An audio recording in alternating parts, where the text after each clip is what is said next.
So, so when I was maybe 16 years old, uh, I lived on Arlington Avenue in Anderson Township, and Arlington Avenue was one of the oldest streets in the area because it was in the heart of what used to be called Forestville, which back when the township was not a connected entity like it is now, it was like a area of disparate villages. Forestville was the right there, like we're talking where the confluence of like Forest Road, Wolfangle Road, and Beachmont or State Route 125 is, and that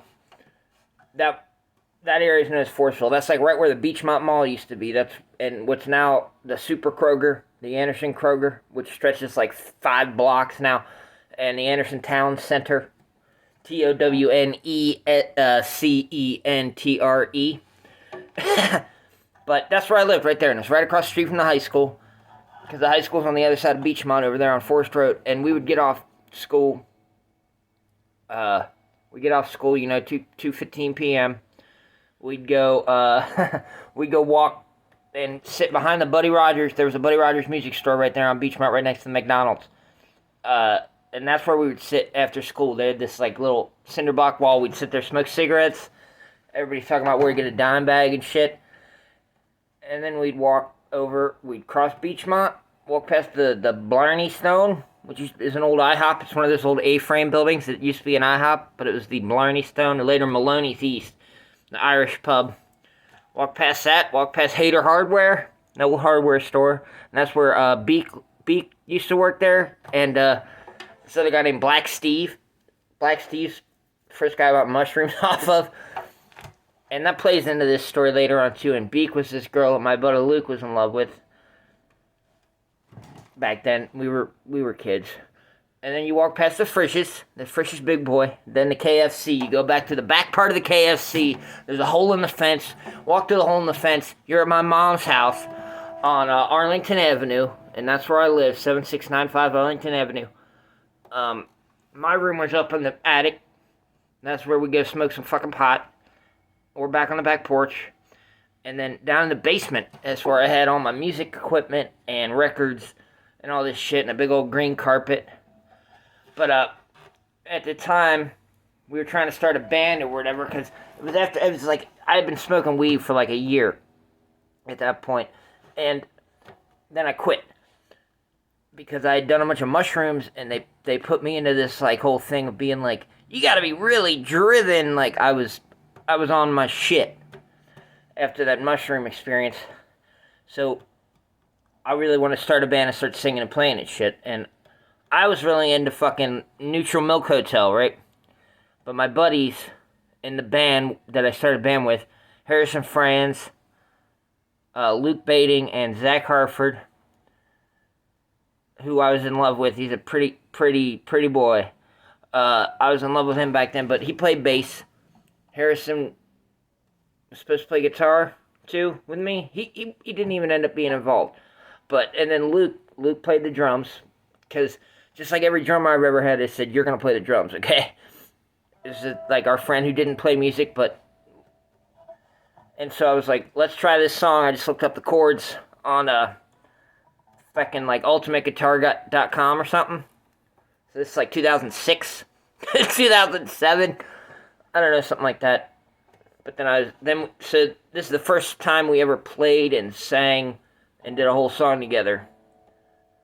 And we were just like, there are beads that wander around your knees that crackle through the dark, like a walk in the park, like a hole in your head, like the feeling you get when you realize you're dead this time.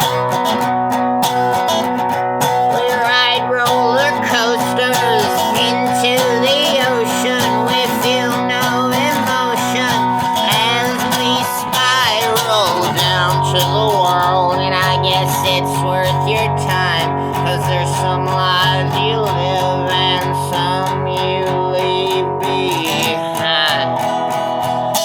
It's hard.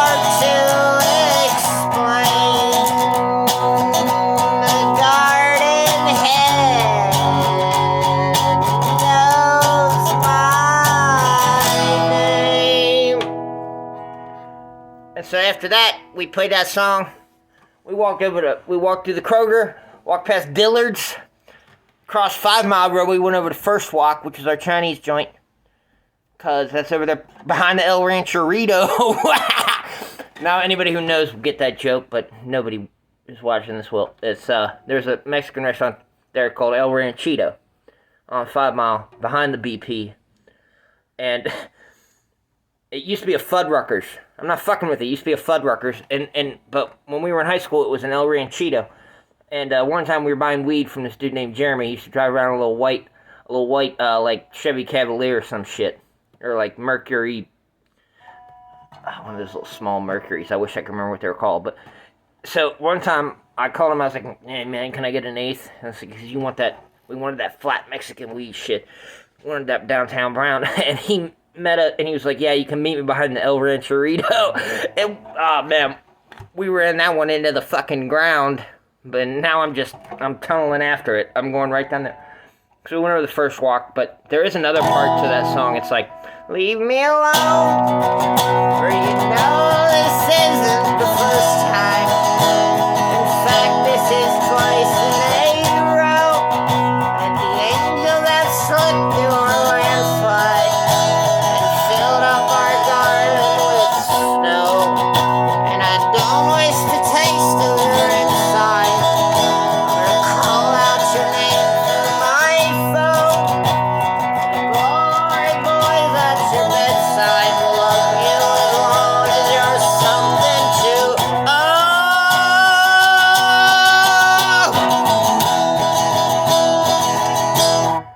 Follow me through a city of frost-covered angels. I swear I have nothing to prove. I just wanna dance in your tango and give me some reason to move and to take on the world at all angles. Requires the strength I can't use. I'll meet you up high in your anger with all that is hoping and waiting for you. That's Jeff Mangum, you know, but he's like when he starts, he holds the note. Those were the days.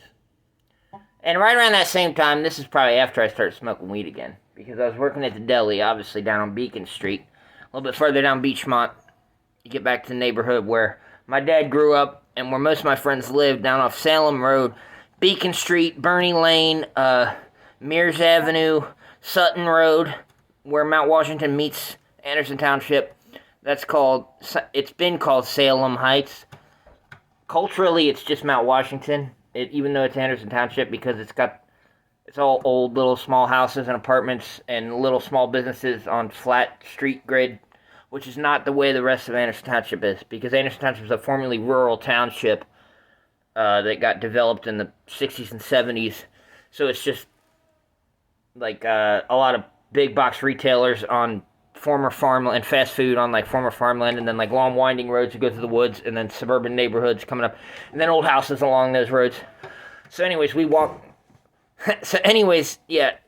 What was I talking about Beacon Street for? That's where I worked at the deli at Beacon Food Mart from the time I was 15. And all the older dudes I worked with, they're in their late 20s, early 30s like I am now. And they all smoke hella weed. And anyways, these kids and I, we were smoking pot. I get weed. I'm getting a little sidetracked. I just heard my neighbor screaming. But I got a... First song I wrote and played myself was this one. It's called Paranoid Number 5.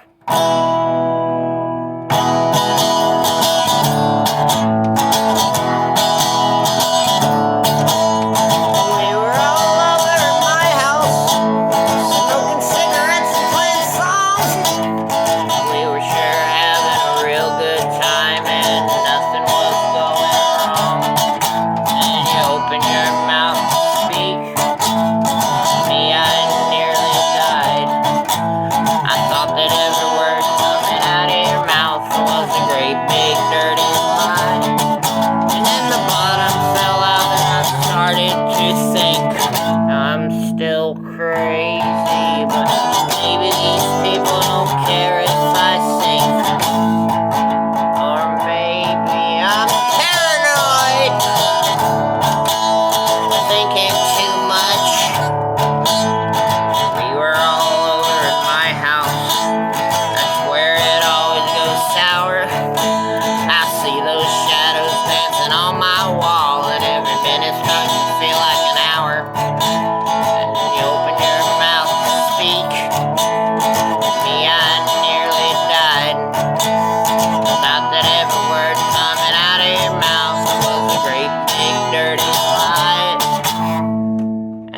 bottom fell out and I started to think I'm still crazy.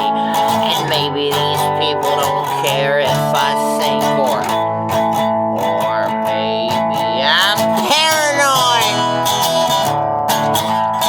thinking too much. And then, fuck. So I was like 16 when I wrote this song. I don't remember. There was a little thing that came up in it, which I loved. It's just like, it's like a throwback part, pretty heavily inspired by the 13-4 Elevators. Of like, but it was like a, I referenced those like,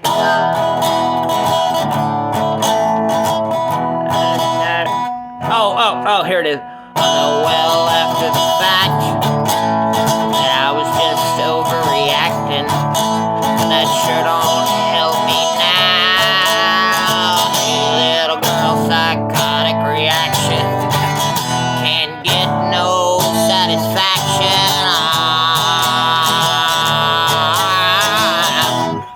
That was Paranoid number 5. I wrote that song, and then my name back then was Captain Missouri.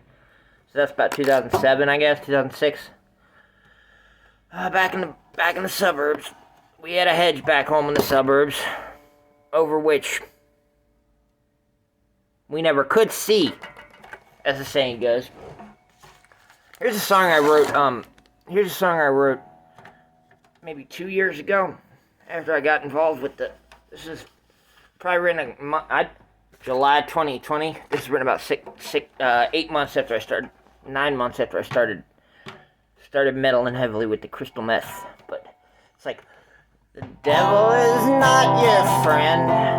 He'll make it hard to mend your fences when you let him in. I wanna see your stance, keep both fists clenched, 'cause Mama said to knock him out. Mama said to knock him out. 'Cause the devil just might grab you by the neck on lark one night, and you can't be ready, 'cause the devil's gonna mince you up like confetti. And Mama said to knock him out. Mama said to knock him out.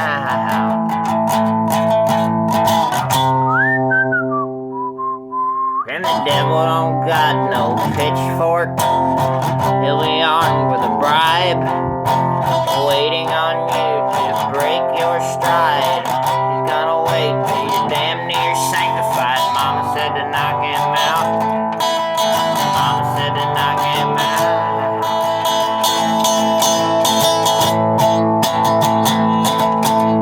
They'll get you right when you're unaware. Tell all the people that you love that you fell down the stairs. And I know that it just ain't fair, but Mama said to knock him out. Mama said to knock him out. If you find yourself stretched out on a torture rack, if you find that there's nothing left to go back to, hold on to your love. Every man is an island and there's no Snow White dove. But Mama said to knock him out. Mama said to knock him out. Whew, that's a heavy one, isn't it? I hear a little song. I remember. Now here's a song I wrote. What's the date on this? Something 15th, 2019. June 15th, 2019. That's the day after my something or another's birthday. I was born 1991, so I was like 26, 27. I don't know. But I remember I was tweaked out of my gourd on a shitload of Dexedrine or something. I was out on the abandoned lot across the street from my house on Eliza, and I was moving around rocks and like weed whacking shit and like chopping down trees and fucking building gardens and all this. And then my neighbor lived next door to me on Eliza. There's an older black dude. He came out and he was like, "Hey man, you got an artistic mind. I can see that." And I was like, "Oh, well, really?" And he's like, "Let me know if you want to come back and work on my backyard." And he had this tiny ass little backyard. It was way overgrown and shit though. I think he just wanted me to cut down the backyard. And so I immediately I was like, "Oh, hell yeah, that's awesome. I'd love to do that because I need the money." But I was so hyped. about being told that I had an artistic mind. Then I went inside. I was playing my fucking organ. I had a Lowry Teeny Genie house organ, like 70s era brown house organ with the beats and the fucking chords and shit. I had that shit plugged in, and it had the bum bum bum bum bum bum bum bum with the pedal and all that. You know what I'm talking about? A house organ, brown house organ, piece of furniture. You might have seen it at Goodwill or something, but. And I wrote this song because these are 3 of the chords that were on it, on the organ. It's like, in the dark, it gets so hard to get along. They say the nighttime is the right time. I must be doing it wrong. And I can feel it way down in my fingers. I can feel it way up in my toes. I try to cut it out, but the feeling lingers. You just can't kick something out if it's got no place to go. And then I would do like, you know, that's rock and roll. That's rock and roll right there.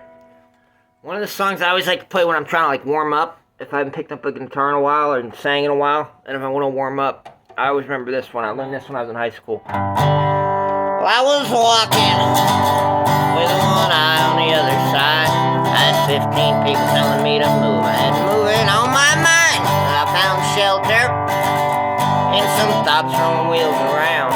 I said 39 times that I love you to the beauty I had found. And it's a 1, 2, 3, 4. Take the elevator to the hotel. You'll I'll be glad to see you later. All they got inside is vacancy. You know that Hotel Yorba by the White Stripes? Straps? See, that's not that White Stripes. What does my voice sound like? Anyways, you can see in the frame the map of Ohio right there. And we're experiencing weather in this region. Practicing for my meteorology degree. I'm here in my apartment right now. I'm living in Camp Washington. Right now, like, I'm looking out the window right there. There's a parking lot of the Chili Parlor. I'll tell you how I wound up here some other time.